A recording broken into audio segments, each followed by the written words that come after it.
Hi friend, ನಮಸ್ತೆ. ನಾನು ನಿಮ್ಮ ಹೊಸ ಯೂಟ್ಯೂಬ್ ಚಾನಲ್ ಹಿಮಶ್ರೀ ಕಿಚನ್ ಅಂತ. ನಾನಿವತ್ತು ನಿಮಗೆ ಮಡ್ರಸ್ ರಸಮ್ ಹೇಗೆ ಮಾಡೋದು ಅಂತ ತೋರಿಸ್ಕೊಡ್ತಾ ಇದ್ದೇನೆ. ಫಸ್ಟಿಗೆ 2 ಲೋಟದಷ್ಟು ಬೇಳೆ ತೊಗೋಬೇಕು. ಟೀ ಕಪ್ನಲ್ಲಿ ತೊಗೊಂಡು ಅದನ್ನು ನೀಟಾಗಿ ತೊಳೆದ್ಬಿಟ್ಟು ಅದಕ್ಕೆ ನೀರು ಹಾಕಿ, ನಂತರ ಒಂದು ಅರ್ಧ ಸ್ಪೂನಷ್ಟು ಅರಿಶಿನ ಪುಡಿ ಹಾಕಿ, 1 ಸ್ಪೂನು ಎಣ್ಣೆ ಹಾಕಿ ಮುಚ್ಚಳ ಮುಚ್ಚಿ ಸ್ಟವ್ ಮೇಲೆ ಇಡಬೇಕು. 3 ವಿಸಿಲ್ ಬರಲಿ. ಅಷ್ಟೊತ್ತಿಗೆ ಅದಕ್ಕೆ ಬೇಕಾಗಿರೋಂಥ ಹುಣಸೆ ಹಣ್ಣನ್ನು ನೆನೆ ಹಾಕ್ಕೊಳ್ಳೋಣ. ಅದಕ್ಕೆ ಏನೇನು ಬೇಕು ಅಂತಂದು ನಾನು ಒಂದೊಂದಾಗಿ ತೋರಿಸ್ಕೊಡ್ತಾ ಇದ್ದೀನಿ. ಪ್ಲೀಸ್ ಸಪೋರ್ಟ್ ಮಾಡಿ, ಲೈಕ್ ಮಾಡಿ. ಫಸ್ಟಿಗೆ ಜೀರಿಗೆ ತೊಗೋಬೇಕು. 1 ಸ್ಪೂನಷ್ಟು ಜೀರಿಗೆ, ಅರ್ಧ ಸ್ಪೂನಷ್ಟು ಕಾಳು ಮೆಣಸು ತೊಗೋಬೇಕು. ಆನಂತರ ಪುಡಿಯಾಗಿ ತರಿಯಾಗಿ ರುಬ್ಕೋಬೇಕು. ಆನಂತರ 7-8 ಹಸಿಮೆಣ್ಸಿನ್ಕಾಯಿ ತೊಗೋಬೇಕು. ನಿಮಗೆ ಎಷ್ಟು ಬೇಕೋ ಅಷ್ಟು ತೊಗೊಳ್ಳಿ. ನಾವು 7-8 ತೊಗೊಂಡಿದ್ವಿ. ಅದನ್ನು ಈ ರೀತಿ ರುಬ್ಬಬೇಕು. ಆನಂತರ ಅರ್ಧ ಬಟ್ಲು ತೆಂಗಿನಕಾಯಿ ತೊಗೊಳ್ಳಿ. ಅದನ್ನ ತುರಿದ್ಬಿಟ್ಟು ನೀಟಾಗಿ ಅದನ್ನು ಹಾಲನ್ನು ಹಿಂಡಿ ತೊಗೋಬೇಕು ಮಡ್ರಸ್ ರಸಮ್ ಮಾಡಲಿಕ್ಕೆ.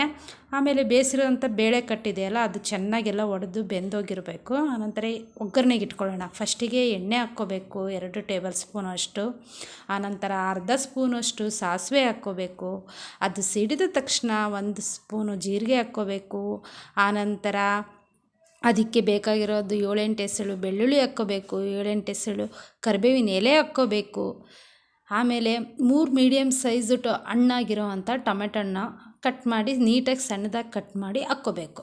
ಆನಂತರ ಅದನ್ನ ನೀಟಾಗಿ ಮೆತ್ತಗಾಗಬೇಕಲ್ಲ, ಟೊಮೆಟೊ ಹಣ್ಣೆಲ್ಲ ನೀಟಾಗಿ ಬೆಂದೋಗಬೇಕು.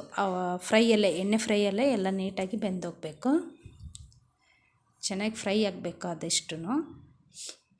ಆ ಫ್ರೈ ಆದಮೇಲೆ ನಾವು ಹುಣಸೆ ಹಣ್ಣು ನೆನೆಸಿಟ್ಕೊಂಡಿದ್ವಲ್ಲ, ಅದನ್ನು ನೀಟಾಗಿ ರಸ ತಗೊಂಡು ಹಾಕಬೇಕು. ಆಮೇಲೆ ಹಸಿಮೆಣ್ಸಿನ್ಕಾಯಿ ಪೇಸ್ಟ್ ಮಾಡಿದ್ವಲ್ಲ, ಅದನ್ನೂ ಹಾಕಬೇಕು.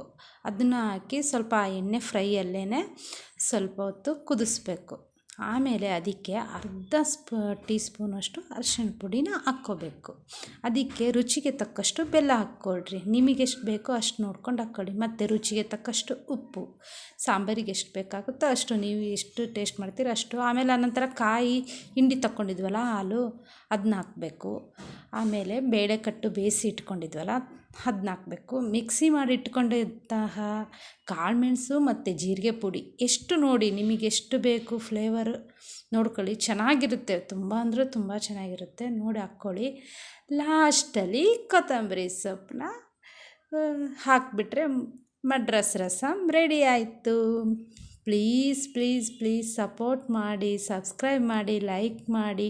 ನಿಜವಾಗ್ಲೂ ನೀವು ಹೇಗಿದೆ ಅಂತ ಕಾಮೆಂಟ್ ಮೂಲಕ ಮಾಡಿ ತಿಳಿಸಿ ಸ್ನೇಹಿತರೆ.